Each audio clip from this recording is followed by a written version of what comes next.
Oke, selanjutnya kita akan berada di pengertian ilmu ekonomi. Nah, ketika kita membahas pengertian ilmu ekonomi, pengertian ilmu ekonomi, kita akan membahas apa sih maknawinya, apa sih secara harfiah maknanya itu apa sih pengertian. Kan kita membahas pengertian berarti makna, ya enggak? Arti. Gitu. Nah, kita akan mempelajari dari apa sih berasal dari kata apa ekonomi itu. Ekonomi itu berasal dari bahasa Yunani. Ya, bahasa Yunani. Karena kan Yunani itu terkenal dengan sebagai peradaban ilmu pengetahuan. Banyak banget asal kata ilmu pengetahuan saat ini diadopsi dari bahasa Yunani ini. Oke, kita mulai aja. Asal katanya itu dari satu eko atau oikos ditambah nomos menjadi ekonomi. Ya enggak? Nomos itu artinya aturan, hukum. Ini arti nomos. Tapi arti eko sendiri itu adalah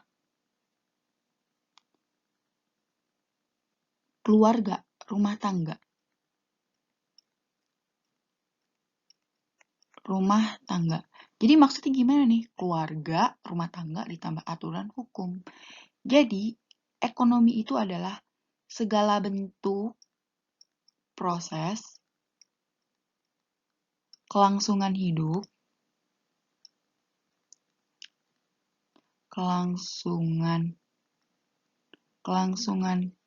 hidup yang ada di lingkup keluarga. Apa aja? Nah, oke, gue ganti warna dulu. Ada apa aja sih? Satu, ada konsumsi. Orang-orang menghabiskan dong, kayak bertahan hidup, belajar, itu sebuah konsumsi. Tetapi, untuk bisa konsumsi, kita juga ada produksi. Karena kita pun harus menghasilkan entah jasa, entah barang, yang nanti bakal dijelasin lebih lanjut. Oke, barang. Astagfirullah. Barang. Nah, lanjut. Nah, pembagian dari ekonomi ini secara keilmuan dibagi menjadi 3. 1. Deskriptif. 2. Teori. Dan 3. Terapan. Apa sih yang dimaksud deskriptif itu? Apa dimaksud teori? Apa dimaksud terapan? Dan kenapa sih pengertian ini dibagi menjadi 3 macam gitu? Nah, yang pertama, deskriptif itu, deskriptif berasal dari kata deskripsi. Normal, masih dalam bahasa Indonesia sesuai kaidah deskripsi atau menggambarkan, ya enggak? Menggambarkan. Nah, dari sini ekonomi ini ya, si keluarga dengan aturan hukumnya tentang gimana sih prosesnya itu biar menjadi lebih teratur, lebih berproduktivitasnya efisien, ya enggak? Dia itu harus bisa mendeskripsikan, maksudnya bagaimana bisa menggambarkan sebuah fakta fenomena yang ada.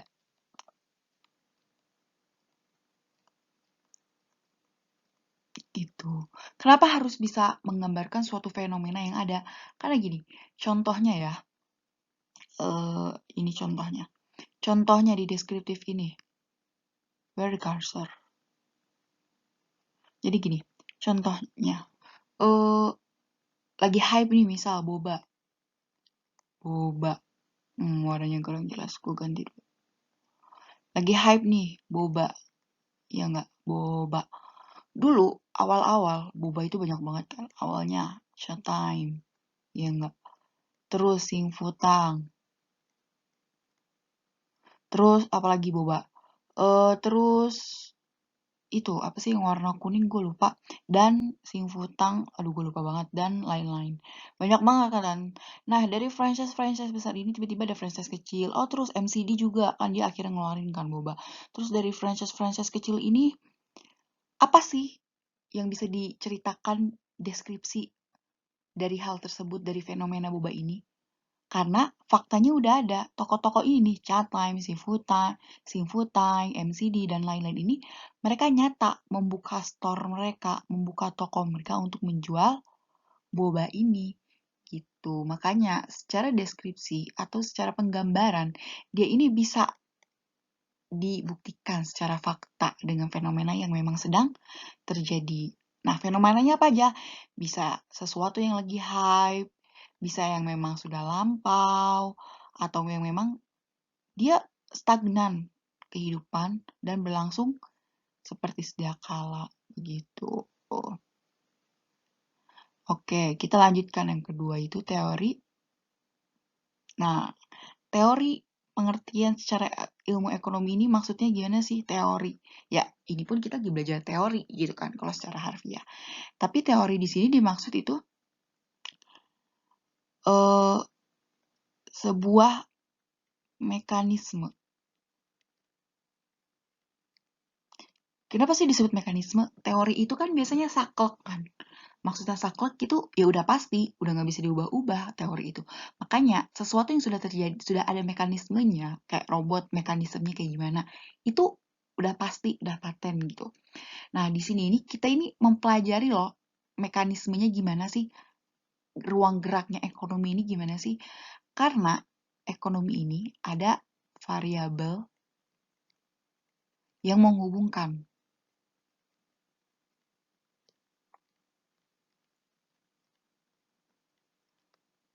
satu sama lain. Ya enggak? Karena di ekonomi ini kan faktor yang ada di ekonomi itu ada faktor konsumsi, ya enggak? Faktor produksi dan distribusi. Ini kan ada 3 variabel. Nah, secara teori, konsumsi itu apa sih? Produksi itu apa? Distribusi itu apa? Masing-masing itu berbeda. Nah, dari teori ini, kita bisa menggabungkan dari ketiga variabel ini untuk saling terkait dan berpengaruh satu sama lain. Begitu. Nah, di ekonomi ini ada loh ilmu yang menggabungkan semua faktor. Karena yang udah disebut tadi, 3 faktor seperti konsumsi, produksi, dan distribusi itu 3 faktor yang berbeda. Nah, apa sih teori-teorinya yang dipakai? Nah, umum banget ini di ekonomi. 1, mikro. Yang kedua, makro. Ini sangat lazim. Mikro, ya seperti yang kita tahu, kecil. Karena dia membahas rumah tangga. Sedangkan makro, dia itu besar. Jadi, dia membahas negara. Nah, nanti akan kita bahas lebih lanjut tentang mikro dan makro. Nah, tapi secara garis besar, mikro ini membahas rumah tangga yang dimana dia melihat individu. Kayak setiap individu dia jajannya gimana, ngabisinnya gimana, dia bertahan hidup bagaimana, sedangkan makro itu membahas dari sisi negara, dari sisi yang lebih besar. Negara itu adalah kumpulan manusia yang hidup di suatu negara dan membaiat menjadi suatu wilayah, ya enggak? Makanya kenapa lingkup makro lebih besar manusianya, begitu. Lalu yang ketiga, terdapat terapan. Nah, terapan ini nih gabungan dari teori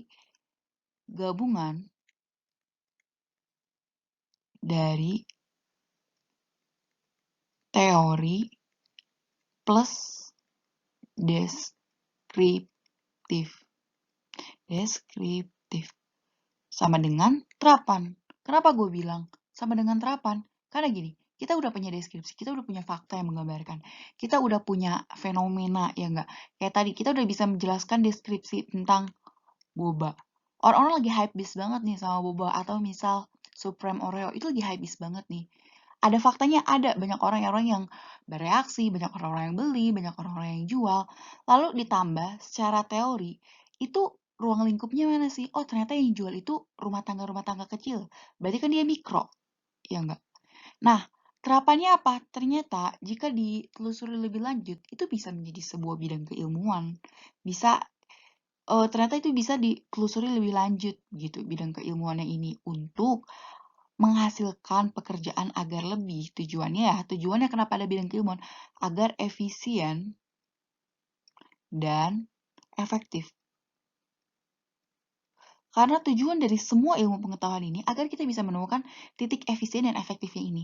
Makanya kenapa ada ilmu ekonomi terapan, ada contoh-contoh ilmu ekonomi terapan itu dari pembangunan, ekonomi pertanian, industri, itu kan masing-masing memiliki konsep yang berbeda. Nggak bisa dong orang pertanian tiba-tiba masuk ke pabrik, maksudnya ke pembangunan gitu. Itu dua hal yang berbeda, yang memang benar-benar khusus menghasilkan mutakhosis atau maksudnya profesionalisme yang ada. Profesional yang ada. Nah, dari situlah pengertian ilmu ekonomi gitu.